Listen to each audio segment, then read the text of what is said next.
বন্ধুরা, এই মাত্র পাওয়া সবচাইতে বড় খবর, চলুন ভিডিও স্ক্রিন থেকে দেখে আসি। ছাত্র জনতার আন্দোলনে শেখ হাসিনা সরকারের পতনের পর থেকে বাংলাদেশে সংখ্যালঘু নির্যাতনের ভুয়া অভিযোগ করে আসছে উগ্রবাদী ভারতীয় হিন্দুরা। দেশটির গণমাধ্যম আরও এক ধাপ এগিয়ে একের পর এক অপপ্রচার চালিয়ে যাচ্ছে বাংলাদেশের বিরুদ্ধে। এরই ধারাবাহিকতায় যুক্তরাষ্ট্রে আমেরিকান হিন্দুরা বিক্ষোভ করেছে উল্লেখ করে বিষয়টি হোয়াইট হাউজের ব্রিফিংয়ে উত্থাপন করেন ভারতীয় এক সাংবাদিক। জবাবে হোয়াইট হাউসের জাতীয় নিরাপত্তা যোগাযোগ উপদেষ্টা জন কির্বি বলেন, বাংলাদেশের নিরাপত্তা পরিষেবার সক্ষমতা বাড়াতে অন্তর্বর্তী সরকারের সঙ্গে ঘনিষ্ঠভাবে কাজ করছে যুক্তরাষ্ট্র।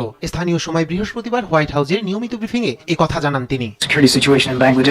আমরা বিষয়টি খুবই নিবিড়ভাবে পর্যবেক্ষণ করছি এবং প্রেসিডেন্টও ঘটনাগুলো নিবিড়ভাবে পর্যবেক্ষণ করছেন। সাবেক প্রধানমন্ত্রীকে পদচ্যুত করার পর বাংলাদেশের নিরাপত্তা পরিস্থিতি কঠিন হয়ে পড়েছে এবং এই চ্যালেঞ্জ মোকাবেলায় তাদের আইন প্রয়োগকারী ও নিরাপত্তা সংস্থাগুলোর সক্ষমতা বাড়াতে আমরা অন্তর্বর্তীকালীন সরকারের সঙ্গে ঘনিষ্ঠভাবে কাজ করছি। আমরা আশা করছি অঞ্চলটির প্রতিটি ব্যক্তি তাদের ধর্ম ও বিশ্বাস অনুযায়ী জীবনযাপন করতে পারবে।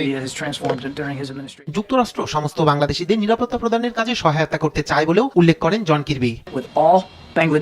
আমরা বাংলাদেশের সকল নেতৃবৃন্দের সঙ্গে আমাদের যোগাযোগের ক্ষেত্রে খুব স্পষ্ট হয়েছি যে ধর্মীয় ও জাতিগত সংখ্যালঘুদের সুরক্ষা অত্যন্ত গুরুত্বপূর্ণ। অন্তর্বর্তীকালীন সরকারের নেতারা বারবার ধর্ম বা জাতি নির্বিশেষে সমস্ত বাংলাদেশিদের নিরাপত্তা প্রদানের প্রতিশ্রুতি দিয়েছেন। আমরা তাদের কাজে সহায়তা করতে চাই।